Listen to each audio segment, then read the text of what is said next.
Hello everyone and welcome back to this channel, and today I'm going to walk you through how to fix Apple Pay payment failure in 2025. The first thing you need to do is restart your device, because a simple restart can often resolve temporary software glitches. Next, ensure you have a stable Wi-Fi or cellular data connection, because a poor connection can interrupt the payment process. Do not forget to verify your payment details, so always double check. Next, you are to make sure your card is supported.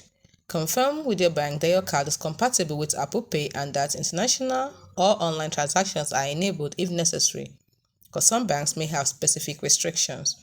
Next, you have to check the Apple system status. So visit the website to see if there are any reported outages with Apple Pay or related services in your region. Also, ensure your iPhone or iPad is running the latest version of iOS. If you've tried the steps and are still experiencing issues, the problem might be with your bank or the merchant's payment system. In such cases, you may need to contact your bank or card issuer and try a different payment method. Now, please focus on these core steps to help address the most common reasons for Apple Pay payment failures. Hope you found the video helpful. Do not forget to like and subscribe to the channel for more. Thanks for watching.